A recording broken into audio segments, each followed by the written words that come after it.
Olá! Bom, a nossa conversa hoje parte de um alerta assim bem direto sobre o futuro do nosso dinheiro e principalmente da economia informal aqui no Brasil. Uhum. A nossa fonte é um vídeo de um deputado federal que, olha, ele pinta um cenário, digamos, bem sombrio. Bota sombrio nisso. Pois é. E a nossa missão aqui é desempacotar as alegações que ele faz sobre um suposto novo sistema de monitoramento financeiro e que, segundo ele, já tem data para começar, 2026. Exato. Então, vamos tentar entender o que exatamente está sendo dito e qual seria o impacto disso no dia a dia, sabe? Especialmente para quem não tem carteira assinada. Pois é. E o que é realmente fascinante nessa análise é como ela conecta os pontos. Pega algo que virou, sei lá, parte da nossa rotina, o Pix, Totalmente. e junta com o que seria uma fronteira completamente nova de fiscalização.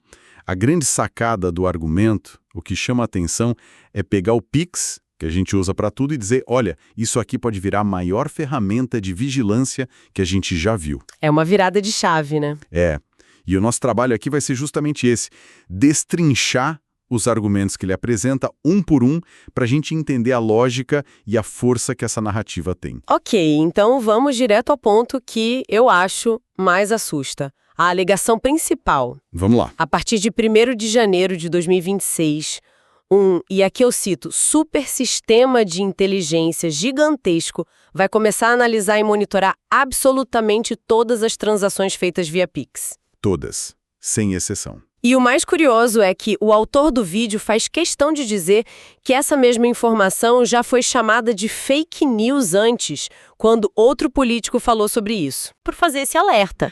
E esse detalhe sobre os processos é crucial para a retórica do vídeo, sabe? Como assim? O autor usa isso para se posicionar como alguém que está revelando uma verdade censurada, o que, claro, aumenta o peso do alerta para quem está assistindo. Entendi. Mas, voltando ao sistema, a descrição é de algo que vai muito além do que a gente conhece hoje. A alegação não é de que o sistema olharia só o que entra na sua conta. A proposta descrita é bem mais abrangente. Mas abrangente como? Ele somaria tudo, entradas e saídas, para entender a sua movimentação total. Peraí. Somar entradas e saídas? Mas isso muda tudo. Exatamente. A lógica apresentada é que não importa se você recebeu um dinheiro e gastou logo em seguida. O que importa para esse suposto sistema é o volume total que passou pela sua conta. Nossa. Importante notar a diferença para os sistemas de hoje. A Receita Federal já cruza dados, claro, mas a fiscalização foca em movimentações atípicas, valores altos. Coisas que chamam a atenção. Isso. A alegação do vídeo é uma mudança radical.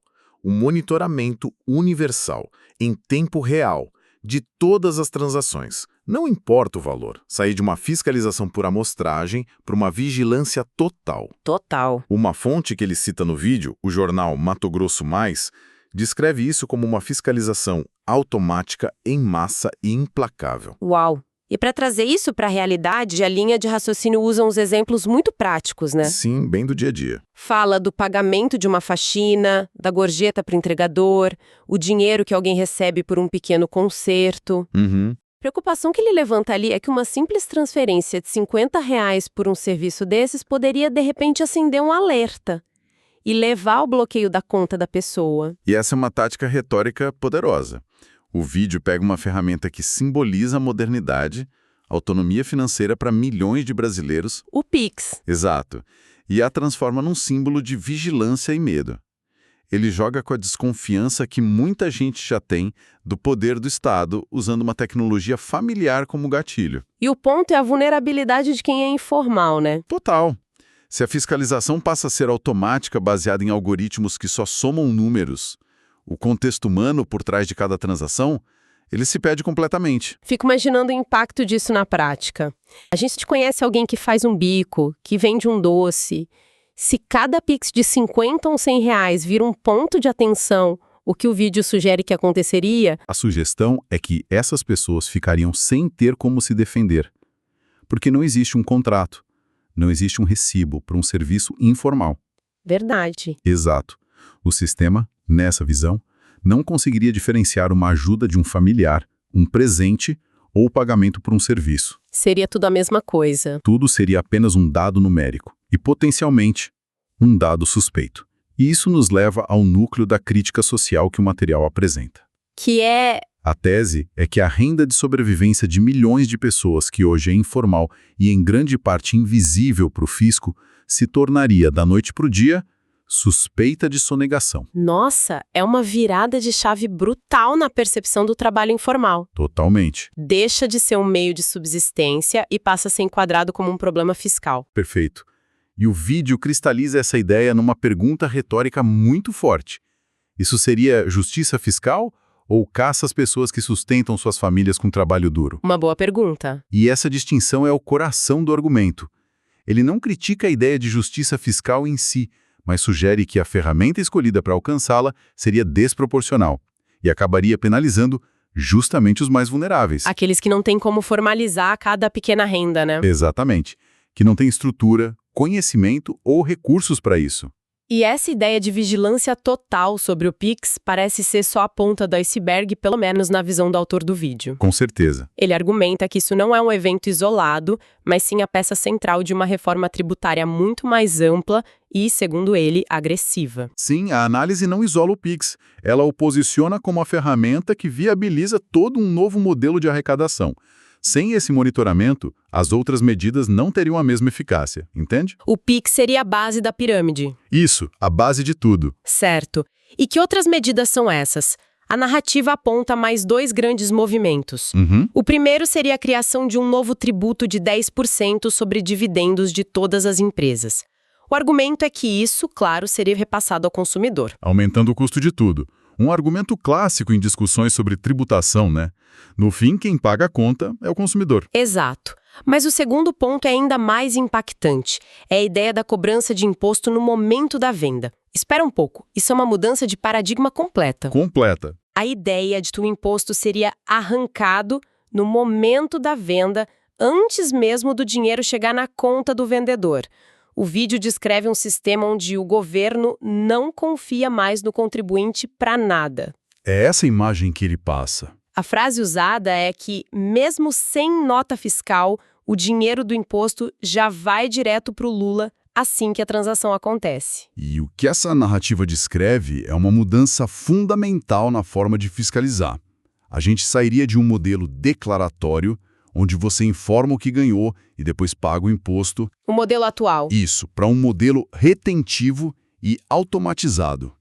O Estado se antecipa e retém o valor no ato da transação, usando a tecnologia como o Pix. Para o governo, isso deve ser uma eficiência incrível. Sem precedentes.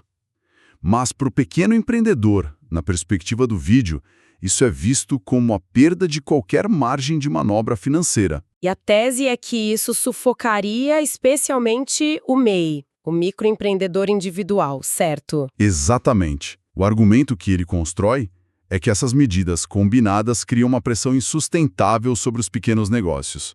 Ele repete uma afirmação muito comum, a de que a carga tributária é tão complexa e alta que se um MEI for obrigado a emitir nota fiscal para tudo e tiver um imposto retido na fonte, ele quebra. A alegação é essa. Ele simplesmente não consegue sobreviver. A informalidade nesse raciocínio não é uma escolha, é uma condição de sobrevivência para muitos. E a automação total da cobrança acabaria com essa válvula de escape. Ok, então temos a vigilância do Pix, o imposto sobre dividendos e a cobrança automática na venda. A narrativa, então, tenta amarrar tudo isso num argumento final que ele chama de círculo vicioso para a economia. Exato. Como essa teoria funciona? Essa é a parte em que ele tenta dar um sentido macroeconômico para todas as peças. É uma narrativa clássica de colapso econômico auto-infligido, sabe? A retórica é poderosa porque cria um ciclo que parece não ter saída. E qual a lógica? A lógica, passo a passo, é a seguinte. Primeiro, a premissa de tudo. O governo precisaria arrecadar muito mais impostos. O motivo alegado no vídeo seria a necessidade de sustentar o que ele afirma serem 90 milhões de pessoas que vivem de auxílio do Estado. Certo, essa seria a justificativa para o aperto fiscal. Seria o motor inicial do ciclo. O segundo passo é a consequência direta disso. Um aumento generalizado no custo de vida. Inflação. Isso. Com impostos mais altos e cobranças mais eficientes, produtos e serviços ficariam mais caros para todo mundo. O que nos leva ao terceiro e último passo, que é a grande ironia do ciclo. Exatamente, a ironia. Com a inflação de custos, o próprio auxílio pago pelo governo perderia drasticamente seu poder de compra. Ah, entendi. O dinheiro que o Estado distribui para ajudar as pessoas já não seria suficiente, justamente porque a política de arrecadação do próprio Estado tornou tudo mais caro. É um paradoxo. E a conclusão? A conclusão que o vídeo apresenta é que esse ciclo levaria o Brasil para o buraco no ano de 2026. A suposta solução para o problema da arrecadação se tornaria o veneno. E ainda tem uma menção rápida sobre o IPTU, né? Que parece ser jogada ali para aumentar ainda mais a sensação de cerco. Sim. Funciona como uma nota de rodapé, mas com um efeito psicológico importante.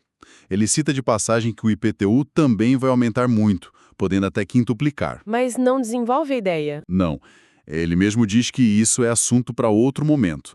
Mas ao lançar a ideia, ele adiciona mais um elemento a esse cenário de pressão tributária total. Entendi. Então, se a gente for resumir a linha de raciocínio, Vamos lá. ela parte de um alerta muito específico e tecnológico, a vigilância via Pix a partir de 2026 com foco nos informais. Isso. Em seguida, essa peça se encaixa num quebra-cabeça maior de mudanças tributárias, imposto sobre dividendos, cobrança automática. Que asfixiariam os pequenos negócios. E no final, tudo isso culmina na teoria de um círculo vicioso, um ciclo econômico negativo onde o aumento de impostos para pagar auxílios acaba por destruir o valor desses mesmos auxílios. Exato. E o que é mais notável na narrativa construída pela fonte é como ela traça essa linha direta, clara e, para muita gente, assustadora entre uma inovação tecnológica que foi celebrada, O Pix. o Pix, que foi celebrado por conveniência, por inclusão, e o que seria uma intensificação sem precedentes do controle do Estado sobre a vida econômica do cidadão comum. Ele transforma uma ferramenta de empoderamento num instrumento de medo. Exatamente. Em um potencial instrumento de fiscalização implacável. E a grande questão que fica pairando no ar, a provocação central do material, é sobre o equilíbrio ou a falta dele. Sem dúvida. A pergunta que o vídeo deixa implícita é: onde fica o limite?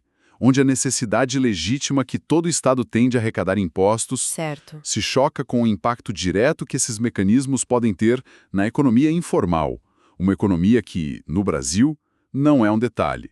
É o meio de subsistência de dezenas de milhões de pessoas. E a narrativa dele é que esse equilíbrio está prestes a ser rompido. De forma drástica e talvez irreversível.